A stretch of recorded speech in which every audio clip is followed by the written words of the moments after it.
attack on the nuns of India. No attack on the nuns of India. We want justice. We want justice. We want justice. We want justice. ഛത്തീസ്ഗഡിലെ കന്യാസ്ത്രീകളെ ഛത്തീസ്ഗഡിലെ കന്യാസ്ത്രീകളെ തുറങ്കിലടച്ച സർക്കാരെ തുറങ്കിലടച്ച പോലീസേ നാണമില്ലേ നിങ്ങൾക്ക് നാണമില്ലേ നിങ്ങൾക്ക് തിരുവസ്ത്ര ഓർത്തു കളിച്ചോ സൂക്ഷിച്ചോ തിരിച്ചടിക്കും കട്ടായം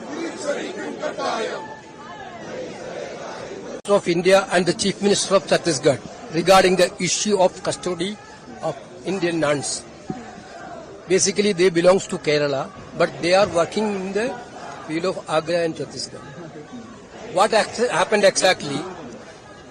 As per the rules, they taken 3 women, aged women, for employment.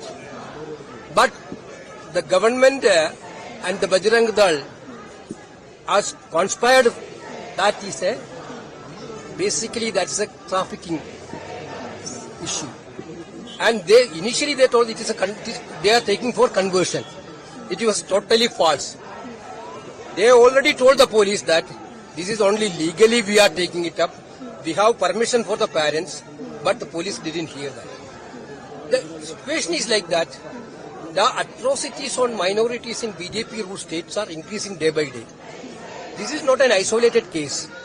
In Odisha, in Madhya Pradesh, in Chhattisgarh, in Manipur, every places they are haunting Christian institutions, Christian nuns and Christian fathers. There are so many incidents happened earlier also. We brought into the notice of the Honorable Home Minister and the respective Chief Minister, but there is no concrete action has happened. Now, this government is basically allowing Bajrang Dal, RSS, all these people to they have given freedom to all these organizations to attack on minorities. Basically, this is against the secular fabric of Indian constitutions. Basically, this is against the constitution. Constitution provides the freedom of religion, but through this action, government of the BJPs are sabotaging it. We are raising this issue to the Parliament also. We already wrote a letter to the Home Minister and the Chief Minister of the Chhattisgarh. Thank you.